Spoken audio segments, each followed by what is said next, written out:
abres una Biblia cristiana protestante y miras el índice, notarás que los primeros 3/4 son una colección llamada el Antiguo Testamento. Si miras la lista de libros, verás que está formada por 39 obras más pequeñas que se agrupan en 4 secciones principales. Las primeras 5 son llamadas el Pentateuco, seguidas de los libros históricos, luego los libros poéticos y finalmente los libros de los profetas. Ahora, eso parece bastante simple, pero en realidad es mucho más complicado e interesante.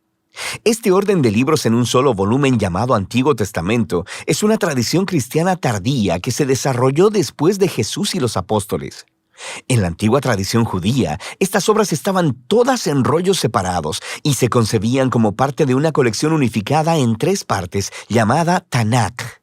Es un acrónimo hebreo para Torá, que significa instrucción, Nevi'im, que significa profetas, y Ketuvim, que significa escritos. Ese Tanakh tiene los mismos libros que el Antiguo Testamento protestante, pero en un orden diferente. La Torá corresponde al Pentateuco, pero los profetas consisten de 4 libros históricos narrativos y luego 15 obras que reciben su nombre a partir de profetas específicos. Después siguen los escritos, una diversa colección de textos narrativos y poéticos. Ahora, este diseño en 3 partes es muy antiguo. Es referido en los textos judíos antiguos, como en los rollos del Mar Muerto, el libro de Sirásida e incluso Jesús de Nazaret lo mencionó. Y eso es porque esta forma en 3 partes está entretejida en los mismos rollos. Si pones atención, descubrirás que cada rollo ha sido coordinado mediante referencias cruzadas que unen cada obra a la colección en 3 partes. Entonces, ¿quién juntó todos estos rollos? Fue un proceso largo. Algunos de los contribuyentes famosos son nombrados como Moisés y David, pero la mayoría de los autores permanecen anónimos. En la Biblia son llamados simplemente escribas o profetas. Estos rollos tomaron forma a través de la historia de Israel, conforme las generaciones de escribas proféticos reunieron historias y poemas más tempranos y los integraron en composiciones más grandes, y eventualmente moldearon todo este material en una librería unificada de rollos, el Tanakh. Es claro, a partir de los textos en los Salmos y los Profetas, que estos escribas proféticos creían que el Espíritu de Dios los estaba guiando a lo largo de todo este proceso, que a través de estas palabras humanas Dios le habla a su pueblo. Esta es la razón por la que atesoraban estos textos, estudiándolos y componiendo una colección unificada. No sabemos cuándo exactamente fue terminado el proceso, pero fue en algún momento en los últimos siglos antes del tiempo de Jesús.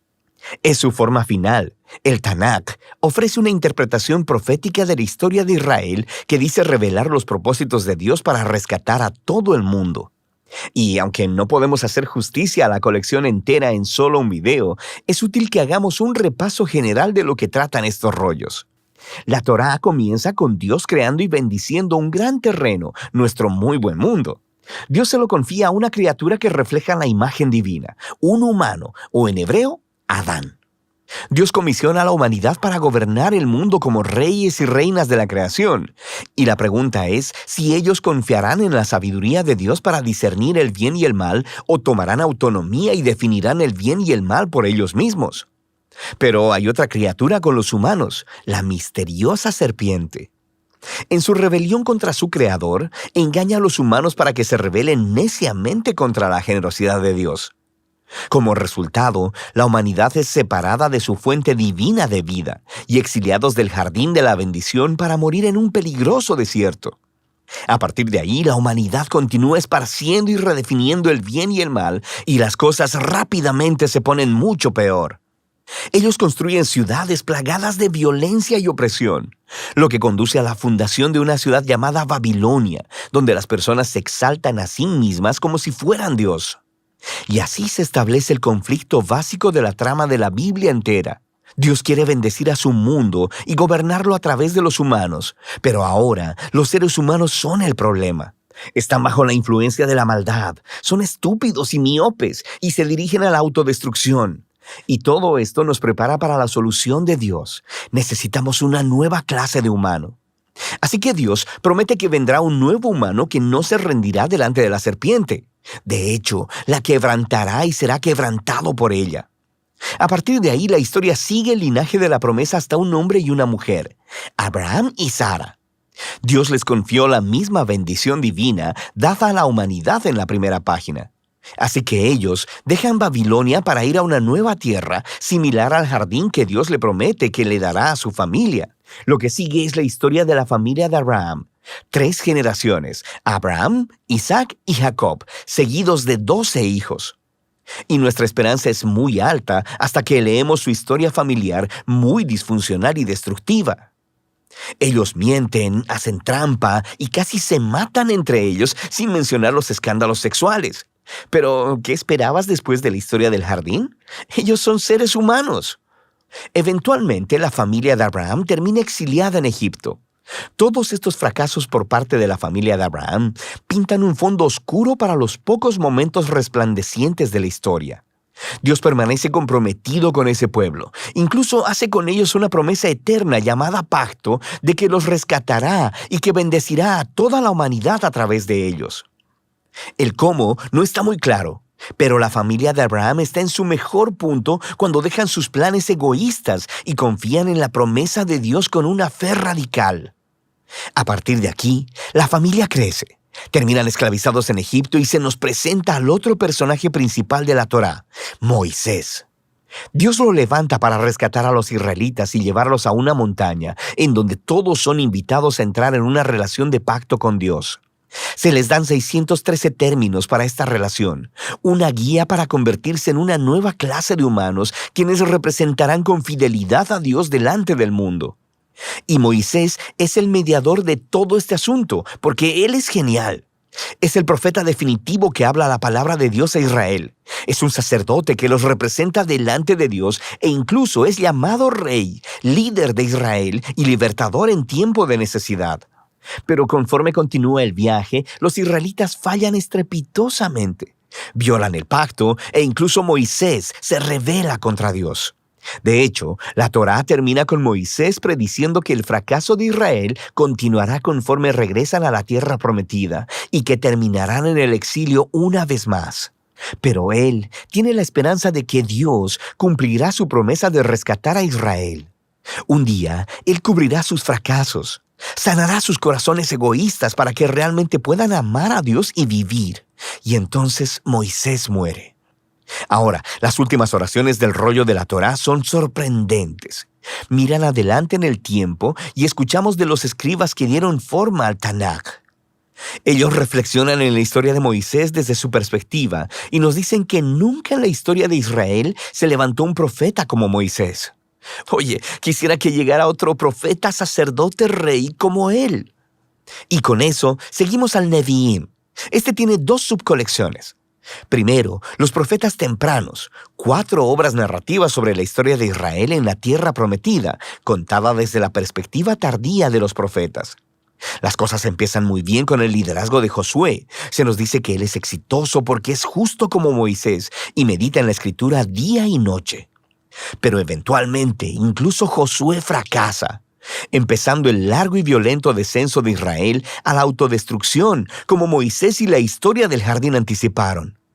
Estas historias se enfocan principalmente en el fracaso de los reyes, profetas y sacerdotes de Israel. Cómo ellos mienten, hacen trampas, se matan unos a otros y adoran a ídolos. Es básicamente una repetición más larga y sangrienta de los fracasos de sus antepasados, pero hay algunos momentos resplandecientes. Dios reafirma su promesa de pacto de bendecir a la humanidad a través de un nuevo humano. Será un rey del linaje de David. Tienes algunas historias de personas como David y Salomón que tienen momentos como Abraham, cuando confían en Dios, pero nunca dura mucho. Y por supuesto, la familia de Abraham termina justo ahí donde empezó, conquistada y exiliada en Babilonia. Pero recuerda, toda esta historia está siendo contada desde la perspectiva posterior de los profetas, y ellos saben que el exilio no es el final. Así que diseñaron estas historias del pasado de Israel como indicadores a su esperanza futura.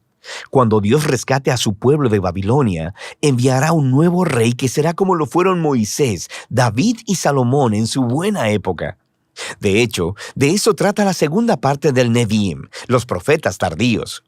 Hay 3 obras largas y 12 obras cortas, conectadas con profetas específicos.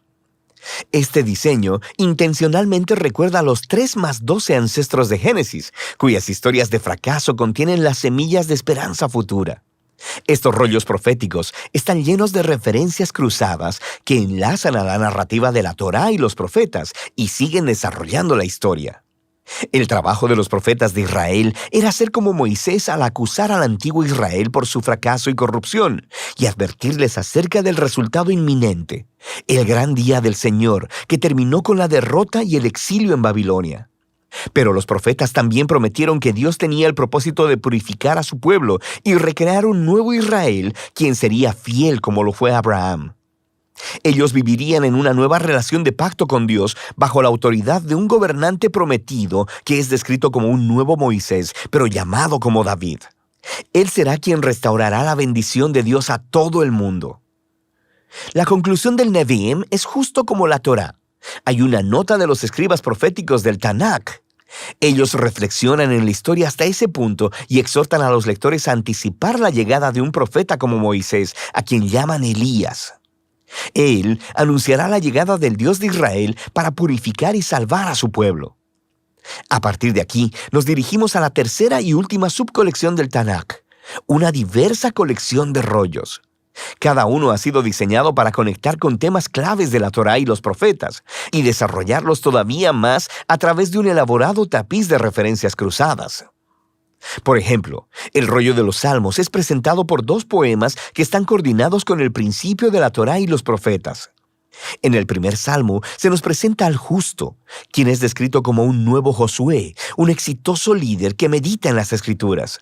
Él es como el rey prometido a Moisés y como el eterno árbol de la vida en el jardín del Edén. El Salmo 2 identifica a esta figura. Es el rey prometido, el Hijo de Dios, del linaje de David, quien derrotará la maldad entre las naciones y restaurará la bendición de Dios al mundo. El resto del rollo de los Salmos enseña al pueblo de Dios cómo orar conforme esperan por esta esperanza futura. Luego tenemos los rollos de sabiduría, que abordan algunas de las preguntas más difíciles que surgen de la historia de la Torá y los profetas. Proverbios suena como Moisés en la Torá. Confía en Dios, sé fiel y obediente, y tendrás paz y éxito.